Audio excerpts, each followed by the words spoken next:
sono alzato, oh bella ciao, bella ciao, bella ciao, ciao. Sejam todos bem-vindos a mais um programa do Círculo Cultural Ítalo-Brasileiro.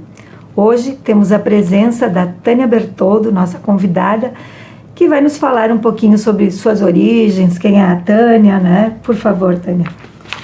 Obrigada, Mara. Meu nome é Tânia Bertoldo, moro em Farroupilha há quase 40 anos, sou nascida em São Paulo, mas desde a minha adolescência já estou morando aqui em Farroupilha. E neste momento eu sou professora de matemática do Instituto Federal do Rio Grande do Sul, no campus Farroupilha. E há muitos anos, né, assim, a gente trabalha com vários temas. As minhas origens são totalmente italianas, minha família é de origem vêneta, 100%, tanto do lado do pai como do lado da mãe. As cidades de origem são os polos das Scorzè e a outra é a cidade de Dueville. As duas são bem pertinho de Treviso. São cidades pequenas, são cidades que contribuíram, né, para enviar os imigrantes para a nossa região, da qual eu tenho muito orgulho da minha origem. Muito bem.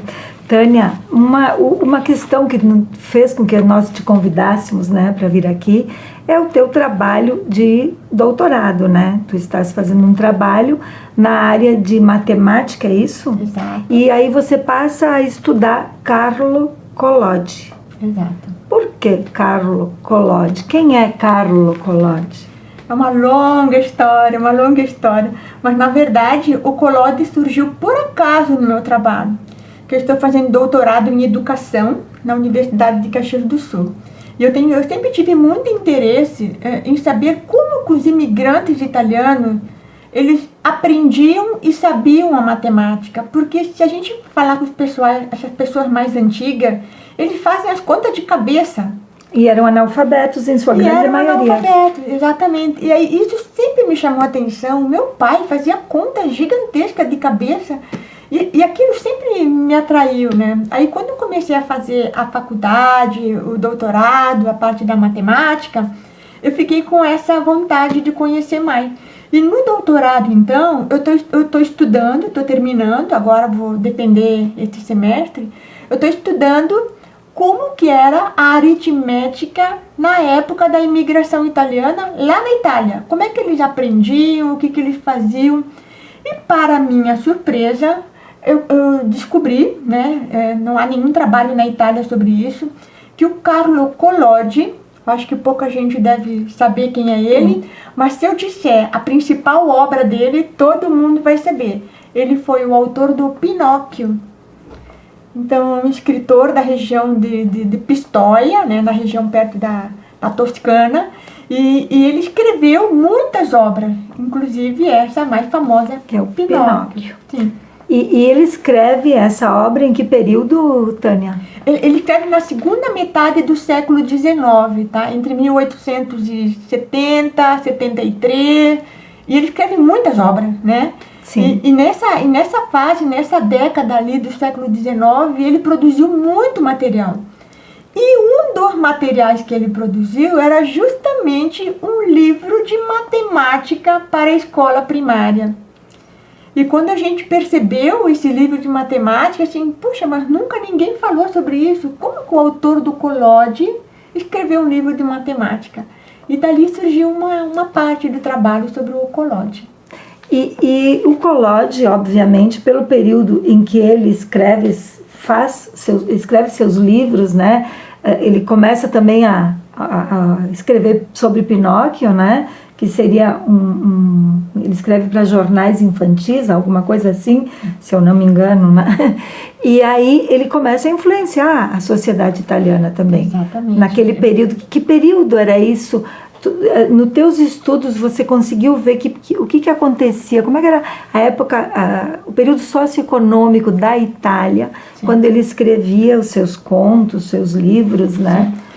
O Collodi, ele era jornalista, ele não era professor de matemática, né? E ele escrevia muito no jornal, então ele era uma pessoa muito atenta ao seu tempo.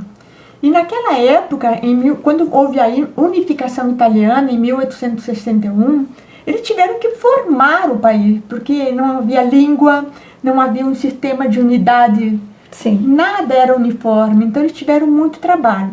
E a escola primária italiana, aquela que formava, né, que alfabetizava as crianças, foi muito sofrida nessa época. Primeiro, porque os professores falavam um dialeto e as crianças falavam outro. Segundo, eles não tinham uma matemática ou um material próprio para essas escolas. Então foi um tempo muito sofrido. E o Collodi, ele participava desses debates, as pessoas reclamavam muito, os professores eram miseráveis, sabe? E aí, como os homens, que eram a maioria dos professores no início, né? Eles começaram a deixar de ser professores e aí as mulheres começaram a ocupar esse espaço. Só que as mulheres não podiam ir para a escola. Então era um ciclo bem vicioso. E o Collodi percebeu isso. E ele começou a pensar, não, mas eu acho que a aritmética não pode ser essa aritmética da memória, da tabuada, né? E ele fez esse livro, assim, atento ao período dele. E era um período onde eles começavam a mudar a pedagogia, sabe? Porque eles estavam deixando para trás tudo aquilo que era antigo, que era já ultrapassado, eles estavam querendo modernizar a Itália, né? E nessa época o Collodi entrou com essas obras, essa escrita diferenciada. E nas obras deles, ele saindo um pouco da aritmética, né, e passando para as histórias como As Aventuras de Pinóquio, né, que a gente sabe que teve uma influência muito grande na sociedade italiana também, né? Sim. O que ele traz, assim, qual é a ideia dele de trazer para os seus leitores? Sim. Na verdade, a obra do Pinóquio depende muito de como você olha ela, né? Então, ela tem muito lição de moral.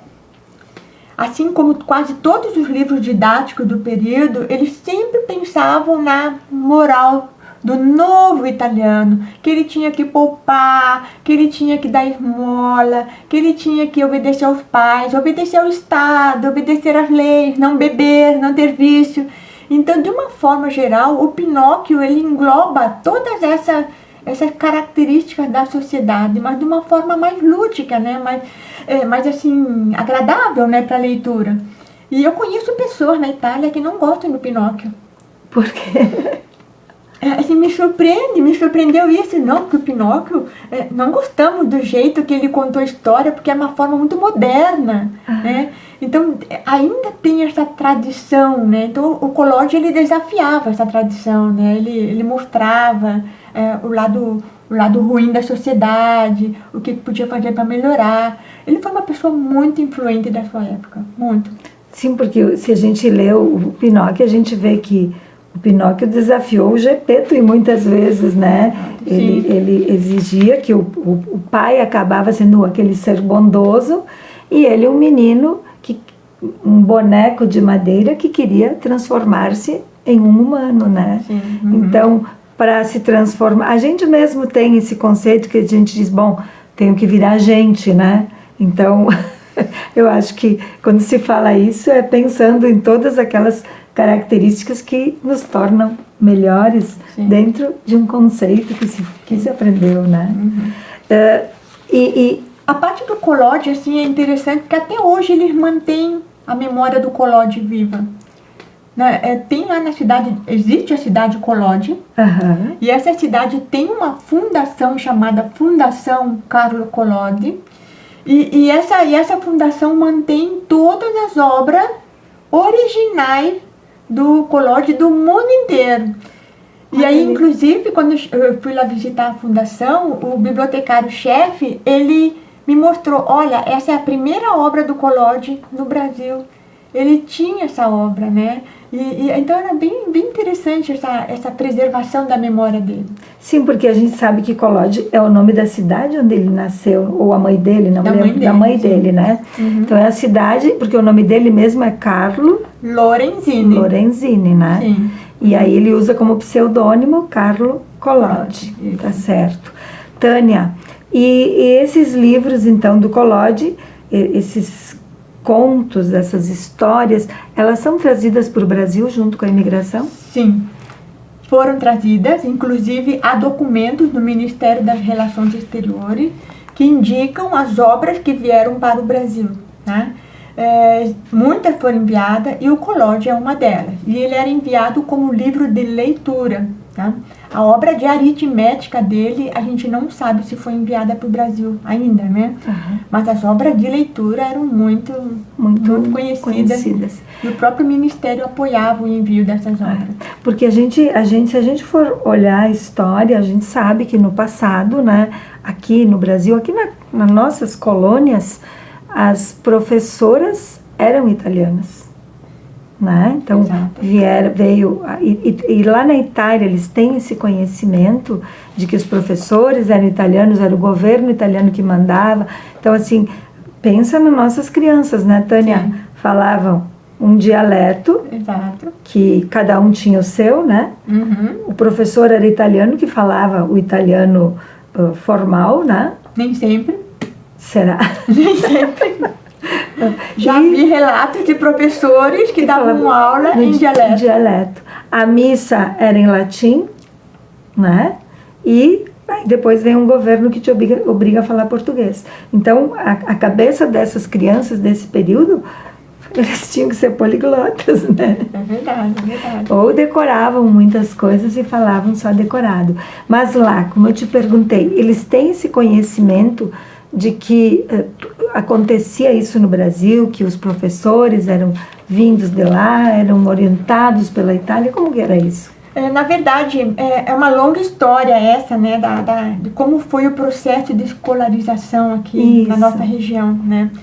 E o que a gente sabe, o que a gente tem documentado, é que a gente tinha os agentes consulares. Eles visitavam a localidade e algumas delas tinham escolas, e aí o governo italiano colaborava com ou algum subsídio, algum valor em dinheiro, ou com materiais didáticos. Então a gente sabe que veio muito material didático para a nossa região. É difícil de achar, porque não conseguimos localizar muito material didático daquele período. E era em italiano tudo. Tudo italiano, que o governo mandou para essas escolas desses imigrantes, né? Então, assim, lá na Itália se tinha conhecimento de que aqui havia um grande grupo de italianos. O Ministério das Relações Exteriores tinha uma atenção com o pessoal daqui. A parte da educação era bem incentivada para que fosse desenvolvida, para que tivesse material. Então lá eles tinham essa preocupação. E alguns professores tiveram a formação lá e vieram para cá formados. Esses professores falavam italiano corretamente, usavam materiais italianos, né? Então, e as crianças tiveram uma formação segundo o programa italiano. Olha ali, ó. Italiano. Muito interessante. Acho que é uma época assim, muito interessante. E o Carlo Collodi, então, veio junto com esses professores e fez parte, então, do conhecimento das nossas crianças que eram alfabetizadas aqui nas colônias do Brasil. Sim. Se a gente perguntar na maioria da família, assim, dos mais antigos, todos eles vão se lembrar quem era o Pinóquio. Porque o Pinóquio foi um símbolo de uma época, né? Então, quem teve os seus nonos e bisnonos do final do século XIX, início do século XX, que vieram para cá, certamente o Pinóquio estava na sua memória ou no seu material, no seu livrinho trazido junto. Muito interessante. Mas muito bom.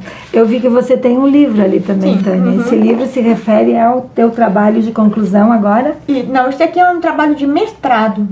Tá. É livro didático de aritmética na imigração italiana. Aquela relação que você falou, né? Mas o governo mandou livro. E na parte de aritmética, nós temos essa pesquisa aqui identificou 4 livros de aritmética que foram enviados para a nossa região. Então, nesse livro aqui, que foi um trabalho de mestrado, e eu identifiquei esses livros, localizei eles na Itália, analisei esses livros e trouxe para esse contexto que você falou antes, né? Como é que as pessoas aprendiam com outras línguas, em outro país, que em outro contexto. Então, a gente fez essa análise nesse material aqui, ele está em português, né? O resultado uma dissertação de mestrado. É disponível online, é gratuito. Eu tenho alguns exemplares impressos. Mas a gente sabe que a aritmética não é um assunto que atrai tanta gente. Mas quem gosta de migração italiana vai gostar dessa. Então, só para mim compreender, esse livro nós temos, você identificou os livros que vieram naquela época, porém aqui no Brasil você não localizou nenhum. Nenhum. Só lá na Itália, sim, soube que eles foram mandados para cá. Exato. Tem os documentos do Ministério que dizem que em tais e tais e tais cidades foram enviados tais e tais e tais livros. Quando o meu foco era matemática, então eu identifiquei esses 4 livros aqui. E o incrível é que a Itália, ela preserva tudo. As bibliotecas italianas são uma mina de ouro de informação. Todos os livros dessa época e até mais antigos estão lá intactos. Inclusive você falou uma ocasião que tem alguns livros que valem muito dinheiro se nós localizarmos eles no Brasil, não é isso? Sim. Inclusive esse bibliotecário da Fundação Collodi, ele disse assim que esse era o exemplar mais antigo que ele tinha do Collodi, do Pinóquio no Brasil. Era da década de 50. 1950, né? E quem traduziu ele foi Monteiro Lobato. Sim. Então o Monteiro Lobato traduziu o Pinóquio para o português. Mas o bibliotecário disse que antes dessa data já teve outras traduções do Pinóquio e que não estão localizando.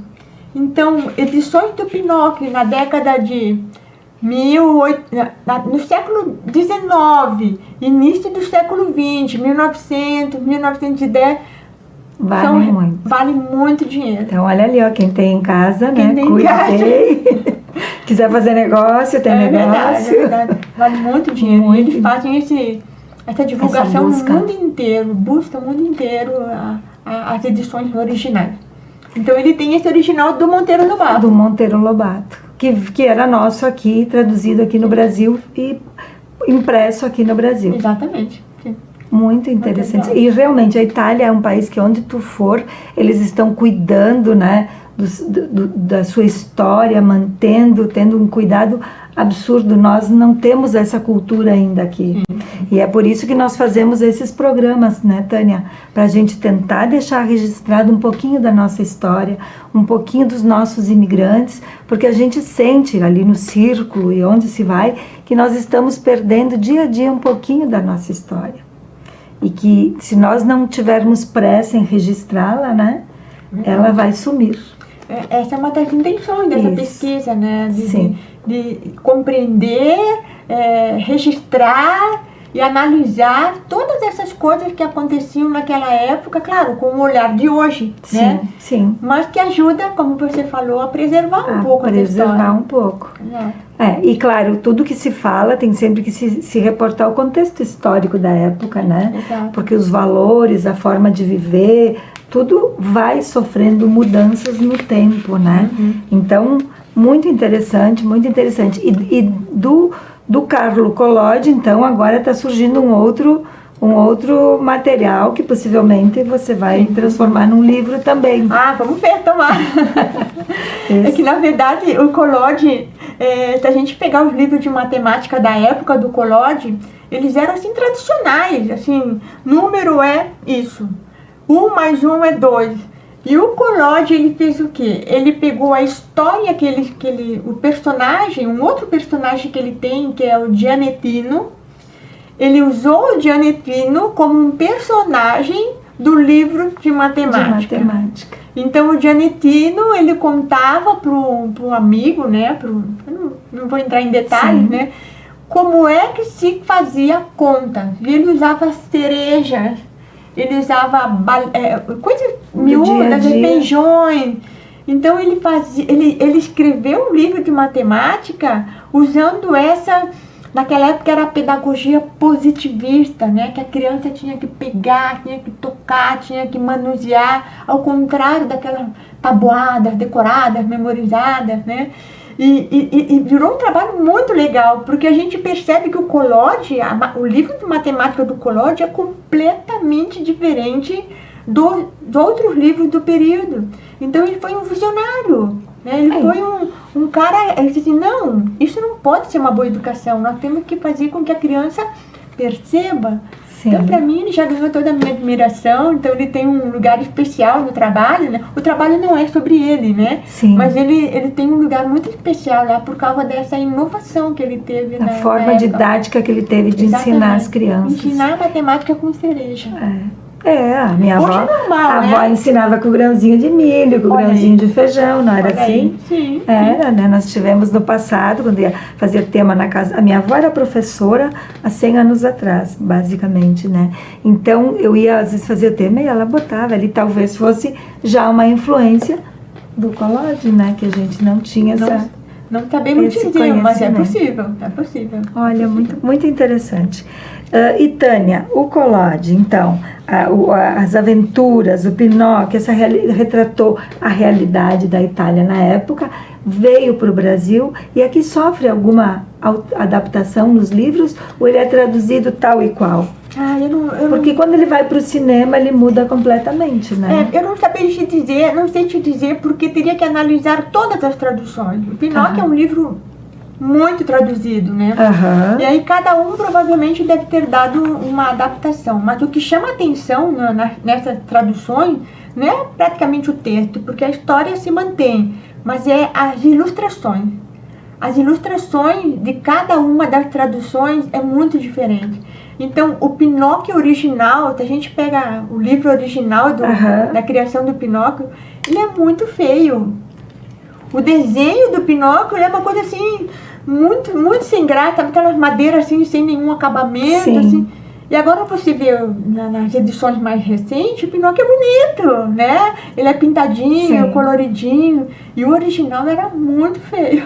Eu acho que isso vai retratando até o momento que se vivia, né? Um momento de carência, de pobreza, de miséria, onde tudo era difícil, né? Sim, é Inclusive verdade. A gente ficava... Sim. Mas, olha, eu achei que bem interessante, porque o Pinóquio continua influenciando as nossas crianças até hoje, né? Sim, As aventuras do Pinóquio, o que escreveu o Carlos Collodi. E no Brasil, né, tu tens alguma informação se foi utilizado dentro das salas de aula? Acreditamos que sim. Existem muitas pesquisas que trabalham com isso, né? Assim, quais livros foram utilizados. Mas do Collodi em específico ainda não tem. Não. Sabe-se que foi mandado? Não sabe se foi. A gente sabe que veio para o Brasil, a gente sabe que esteve nas escolas, mas a gente não sabe como que ele foi usado nas escolas.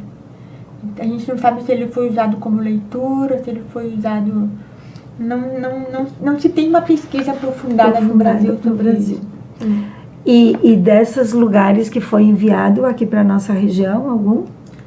Foi, nossa região foi, desde aqui, a gente tem registros que foi para o Espírito Santo, Pernambuco, Minas Gerais, Rio de Janeiro, São Paulo recebeu muito livro do Collodi, Santa Catarina, Paraná e nós aqui do Rio Grande do Sul. Nós recebemos livro do Collodi, do governo.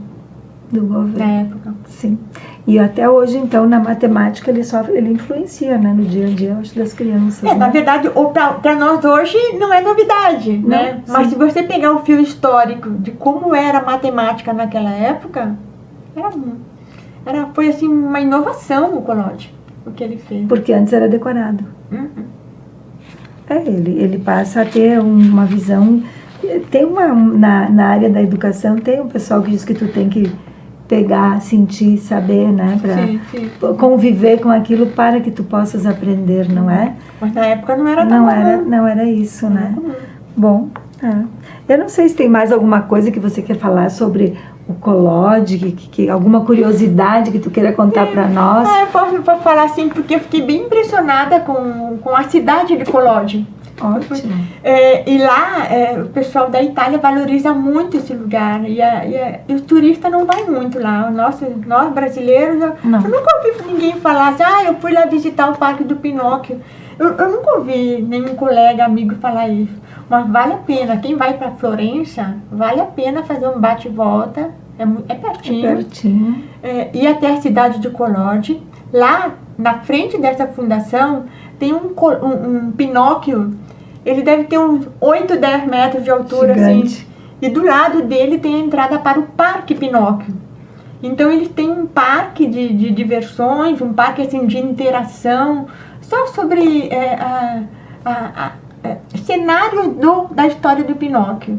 Eu lembro, deve ser. É um lugar muito legal, é uma cidade para passar o dia. Você vai de manhã, sim, então. para as crianças é maravilhoso, né? Então lá é um lugar que os italianos vão, os turistas não vão. Não, eu nunca pensei em visitar Colodi, nunca ouvi falar da cidade de Colodi. Talvez seja isso, né, que não seja explorado.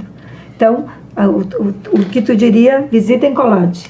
Visitem Colodi. Visitem Colodi. E aí, além desse parque, nessa parte, a parte mais baixa da cidade, tem uma parte mais alta, que é da época medieval. E é uma cidadezinha bem estreita, assim, no morro, onde nasceu a mãe do Colodi. Então, nessa tem que ir a pé, porque não tem como chegar lá de outro jeito. E aí você vai caminhando, você retorna pro passado. Em algumas casas parece, não, aqui morou a mãe do Colodi, do Carlo Lorenzini. Sim. E aí você vai, que ele passou muita infância dele ali, nessa cidadezinha. Então, muitas das histórias que ele conta, o que ele imaginou, ali nasceu ali. Esse é o cenário. Esse era o cenário que ele tinha. Então, é um lugar assim, muito bonito, recomendo muito, conheçam lá. Olha que bacana, muito interessante. Bom, então nós estamos chegando ao fim, né, da nossa conversa, do nosso bate-papo, né? Hoje, analisando, né, Tânia, a história toda, né? O que você acha que esse livro do Colodi tem nos influenciado, nos influencia ainda hoje no nosso dia a dia? Em termos de, vamos dizer assim, não só na aritmética, de aprender ali a matemática, mas no nosso dia a dia, o que Colodi botou nas nossas cabeças através das aventuras de Pinóquio. É que, na verdade, a gente sempre associa o Pinóquio com assim... O mentiroso. Com o mentiroso, exatamente, né? Olha, se você mentir, o seu nariz vai crescer, né? Olha, cuidado com o seu nariz. Então, assim, no imaginário infantil, isso é muito importante. E até hoje ainda tem essas histórias ainda são contadas. Sim. Ainda servem para estimular a imaginação das crianças. A gente dizia para os filhos, né? Ó, o nariz cresce. O nariz cresce. E aí, mas o nariz cresce por quê? Da onde veio essa história? Aí tem toda uma história por trás, muito bonita. Então, através dele, a gente segue querendo ser um bom menino. Sim. Uma boa pessoa para virar um ser humano, sim, como diz. E não é só o Pinóquio, ele tem o Gianettino também, sim, né? O Gianettino era um menino que viajava pela Itália inteira e ele relatava as aventuras dele para as crianças. Eu fui para tal lugar, eu vi tal coisa. E o Colodi escrevia isso de uma forma escrevia sim, muito prazerosa. Então, assim, é um legado assim, maravilhoso que vale a pena ler ainda hoje. Então, o Círculo, né, por ser esse guardião, né, da língua italiana, essas leituras deveriam ser incentivadas. Tem que ser incentivadas. Muito bom, Tânia. Muito obrigada. Tânia, agradecemos muito. Se você quiser deixar uma mensagem aqui para os nossos, quem nos assiste, né? Sim. E agradecemos com certeza a todos, né, que estão aqui, que perdem seu tempinho para nos escutar e que a gente possa trazer sempre cada vez mais mensagens como essa, né? Muito obrigada. Eu como mensagem final, eu gostaria de dizer que fosse preservada a origem, né? Que as pessoas olhassem para os objetos que estão nos porões, que estão nas suas casas, assim, meio abandonados. Eles têm uma história, eles foram pensados, eles foram criados para uma função que na época era muito diferente. Então, é uma história que precisa ser valorizada. Então, valorizar os nossos museus, o nosso patrimônio histórico e, sobretudo, a língua italiana. Acho muito importante. Os trabalhos de vocês é maravilhoso. Muito obrigada, Tânia, muito obrigada. Com certeza, às vezes a gente diz, olha a dificuldade com que trouxeram isso da Itália para cá, né? Então nós precisamos sim preservar, essa é a nossa meta. Agora, com a ajuda da TV Cidade, a gente está buscando isso e de deixar isso registrado, escrito, contado, né, Tânia? Exato. Então, e quem tem sugestões, a gente sempre diz, quem tem alguma história para contar, é só nos procurar, que a gente vai dar voz, a gente vai registrar e a gente vai guardar para o futuro. Aguardamos, obrigada a todos que nos assistem, né? E a gente volta.